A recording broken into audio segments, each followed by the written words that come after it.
Tere, mina olen Märt ja ma tahan teiega rääkida perekonnast. Mis asi on perekond? Ja loomulikult on see nüüd minu vaade ühele normaalsele perekonnale ja kui teie vaade nüüd erineb, siis ma loodan, et ma ei hakka tapmisähvardusi saama, sellepärast et olgem ausad, eestlased on idioodid ja nad hakkavad üksteist ähvardama, kui keegi arvab natukene teistmoodi. Eestis on olemas selline tore konservatiivne katoliiklane nagu Varro Vooglaid, kes ütleb seda, et kui me võtame vastu kooseluseaduse, siis defineeritakse perekonna mõiste täielikult ümber. Ma ütlen kohe ruttu ära, et minu arusaam perekonnast ei ole see sama, mis on näiteks inimesel, keda isa vägistas, kui ta laps oli. Juba see ainuüksi näitab seda, et selline asi nagu perekonna definitsioon ei saa eksisteerida. Sellepärast, et meil on üksikisad ja üksikemad. Järelikult nemad ei ole pere. Sellepärast, et traditsiooniline peremudel näeb ette seda, et on ema, isa ja lapsed. Ja siis hüppab Varro aknas sisse, ütleb seda, et kui me võtame vastu kooseluseaduse, siis defineeritakse perekonna mõiste absoluutselt ümber. Mida ma juba ütlesin, perekonnal ei ole definitsiooni. Perekonnad on nii erinevad, on olemas armastav perekond, kus on ema, isa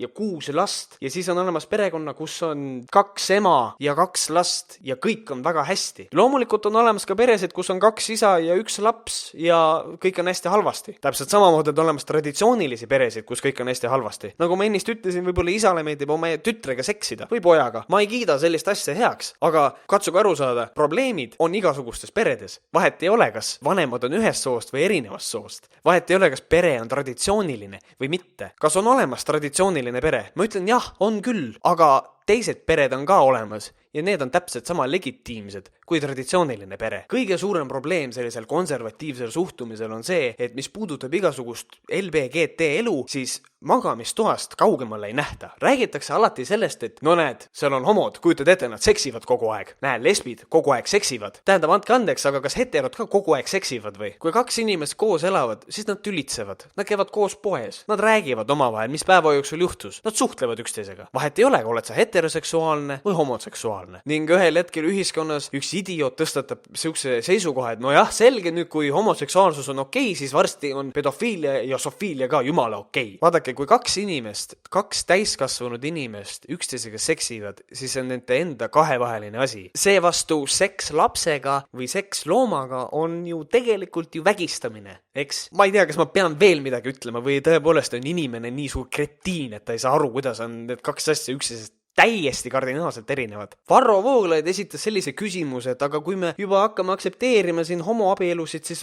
äkki varsti on ka grupiabielud, et on 6 inimest omavahel abielus või 3. Kui minu käest nüüd isiklikult küsida, siis mina leian seda, et minu arvates on abielu 2 inimese vahel. Aga ma ei ole selline fucking nõme egoist, kes tuleb ja ütleb, kuidas teine inimene elama peab. Kui on olemas 3 inimest, kes leiavad, et nad võiksid olla 3 koos abielus, siis olgu nad abielus, see ei puutu minusse, mitte keegi ei kirjuta minu arusaama ümber. Lihtsalt fucking aktsepteerime seda, et on inimesi, kes arvavad teistmoodi. Mina arvan näiteks seda, et kristlik kultuur on tohutult hoidnud tagasi teaduse arengut, aga ma ei hakka sellepärast kõiki kristlasi jalaga perse taguma. Ja me ei tohi unustada seda, et Varro Vooglaid seisab traditsioonilise perekonna eest, mis tähendab seda, et mees käib tööl ja naine on kodus, teeb süüa ja hoolitseb laste eest. Ta võib sellele ise ka vastu vaielda, aga kui ta kirjutab suure artikli sellest, mismoodi tema ei saa aru, miks valitakse aasta naist, sellepärast, et kas ei piisa aasta ema valimisest, sellepärast, et mismoodi on võimalik tunnustada naisterahvast, kes eelistab perele karjääri. Siinkohal jälle, sorry, aga kas ei ole inimese enda asi, kuidas ta elab? Miks leiab Varro, et tal on õigus, absoluutselt tal on õigus avaldada arvamust, aga kuidas on võimalik nii sügavalt kritiseerida mingisuguse inimese isiklikku arvamust ja isiklikku elu, ma ei saa aru. Mind huvitab väga, mis saab siis, kui kooseluseadus lükatakse tagasi. Mis saab siis, kui Varrol õnnestub suur sõda homoseksualismi vastu, mis on täiesti loomulik looduslik nähtus, sellepärast, et kui kõik inimesed ja kõik loomad oleksid heteroseksuaalsed, siis oleks ülerahvastatuse probleem üha suurem. Vaadake, nimelt, mida suurem on inimkond, seda rohkem on homoseksuaalne, et pidurdada ülerahvastumist, aga olgu, see ei vasta tõele. Jumal ei lubaks elu sees sihukest asja teha, sellepärast, et see on ju süsteem, milles Varro töötab. Ma ei kritiseeri inimese usku, ma lihtsalt kritiseerin seda, et lihtsalt proovin natukene aru saada, mis maailmas toimub. Aga olgu, ütleme niimoodi, et suudetakse homoseksualism täielikus tabuks lükata. Aga mis siis saab? Ütleme, et meil on täiesti traditsiooniline kristlik maailmakord, kus mehed käivad tööl ja naised on kodus ja valvavad lapsi kogu aeg. Mis siis saab? Ühel hetkel mehed mõtlevad, et kurat, aga miks naised tööd ei tee? Miks nad kogu aeg mingisugused, miks nad passivad niisama? Ja siis hakatakse mässama Varro seisukohtade vastu, sellepärast, et inimesed ei ole mitte kunagi rahul. Vaadake, kui meil on valitsus on liberaalne, siis konservatiivid mölisevad, ütlevad, et vaadake, meie väärtused keeratakse perse. Kui meil on valitsus konservatiivne, siis kõik liberaalid ütlevad, et vaadake, kui stagnantne meie täielik regress toimub. Mis siin toimub? Inimesed ei ole mitte kunagi rahul. Ja eriti siis, kui nad arvavad, et neil on mingisugune kuradi kummaline õigus tungida teise inimese eraellu ja hakata teise inimese arvamust ja elu ümber korraldama. Kallid inimesed, palun lõpetage ära, see on haige. Las inimesed elavad, nagu nad tahavad elada. Nii kaua, kuni mitte keegi kellegile otseselt füüsiliselt ega vaimselt liiga ei tee, siis on ju kõik ju hästi. Ja loomulikult on nüüd siinkohal väga hea võimalus öelda, aga mulle tehakse vaimselt liiga, sellepärast et mina leian seda, et homoseksualism ei ole õige, mina leian seda, et laps ei tohiks kasvada, kui neil on vanemad on ühest soost. Jah, vaata, aga nüüd ongi siin see probleem, et see on sinu arvamus. Keegi ei tee sulle otseselt liiga, kui ta arvab sinust teisiti. Ja kui sa tõesti arvad, et see nii on, siis tegelikult on olemas väga palju psühholoogi ja psühhiaatrid, kes võiksid sind aidata selles, et sa oleksid suuteline leppima sellega, mis maailmas toimub. Mulle on mu enda blogis öeldud, et kurat võtaks, on teatud väärtusi, mis lihtsalt ei saa muutuda. See on täielik kusi, saavad küll, kõik väärtused saavad muutuda. Kunagi oli väärtus, mis seisnes selles, et naised ei tohi hääletada ja see on muutunud. Kuidas erineb naiste õigus homoseksuaalide õigusest? Inimlikul tasandil ei ole see mitte mingisugust vahet, siin on lihtsalt tahetakse mingit inimgruppi diskrimineerida ja see on nõme. Ma ei tea, sama hästi võiks ISISesse astuda ja hakata homode vastu sõdima. Vahet ei ole ju. Ja siis öeldakse, et homod tahavad mingisuguseid eriõigusi saada. Ja siis, kui ma küsin, et aga palun seleta mulle, milline on see eriõigus, siis mulle öeldakse, et ma olen pederast, et ma nende eest võitlen ja ma küsin selliseid asju.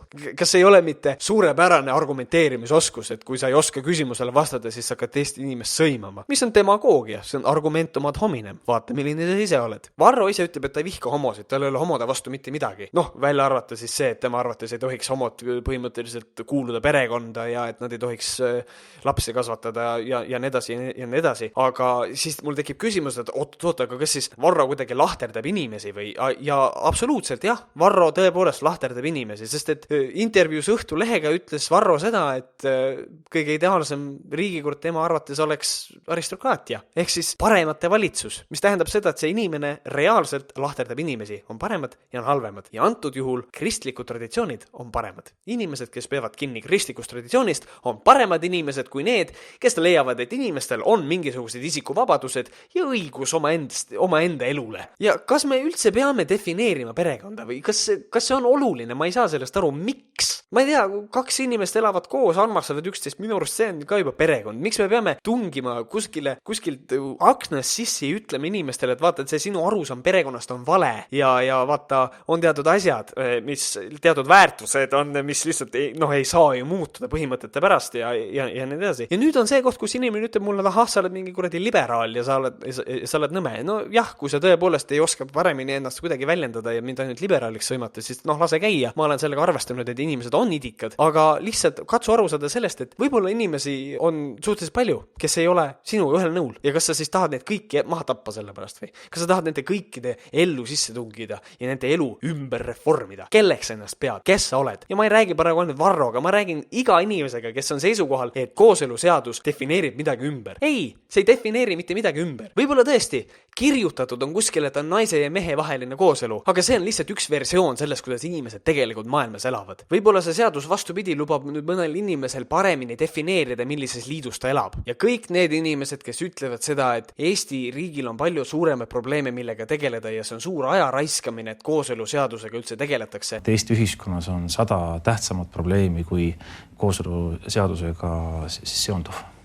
Siis palun tehke mulle selgeks, miks sihtasutus traditsioonide ja perekonna kaitseks üldse selle probleemiga tegeleb, kui riigis on suuremaid asju, millega tegeleda. See lihtsalt nii suur eneseiroonia, et ma lihtsalt ei saa aru, kuidas saab selline pask üldse eksisteerida. Ma ei ürita praegu mitte kellegile selgeks teha, et jah, sa pead nüüd homoseksuaalsust suurepäraselt aktsepteerima ja sa pead hakkama nüüd peeniseid imema ja midagi sellist, eks. Ei, ma ei ütle üldse seda, ma lihtsalt üritan inimestele selgeks teha, et palun, saage aru, on inimesi, kes elavad teismoodi nagu teie ja te ei pea aktsepteerima neid inimesi, aga aktsepteerige seda ideed, et need inimesed on olemas ja nad tahavad ka elada samaväärselt nagu teised. Nad ei nõua endale mitte mingisuguseid eriõigusi, sellepärast et praegusel hetkel neil puuduvad teatud õigused, kuna meie ühiskond on heteroseksistlik. Lihtsalt katsuge aru saada. Iga inimene väärib õigust elada ja mina leian seda, et inimesed võiksid olla õiguslikult võrdsed. Ma tänan teid. Mina olen Märt ja järgmise korrani.